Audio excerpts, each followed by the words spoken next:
தமிழை தாய்மொழியாக கொண்ட ஒரு மாணவர் 10ஆம் வகுப்பு இறுதித் தேர்வில் தமிழ் பாடத்தில் தோல்வி அடைவாரானால் அது வெட்கமான காரியமல்லவா?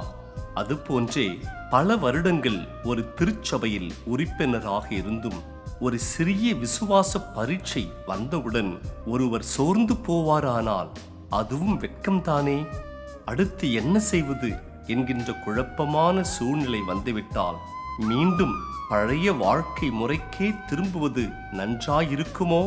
கவிழ்த்து வைக்கப்பட்ட குடம் மிகப்பெரிய மழையிலும் நிரம்ப முடியாததை போன்றே பல வருட கிறிஸ்தவ வாழ்க்கையில் ரட்சிப்பின் அனுபவமே இல்லாமல் இருப்பவர்கள் எத்தனை 1000 செய்தியை கேட்டாலும் அது கிரியை செய்ய முடியாது.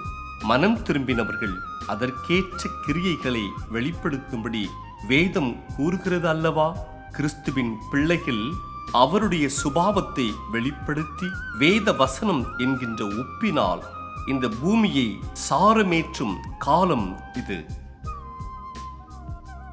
எப்படியெனில் தன்மேல் அடிக்கடி பெய்கிற மழையை குடித்து தன்னிடத்தில் பயிரிடுகிறவர்களுக்கு ஏற்ற பயிரை முளைப்பிக்கும் நிலமானது தேவனால் ஆசீர்வாதம் பெறும்.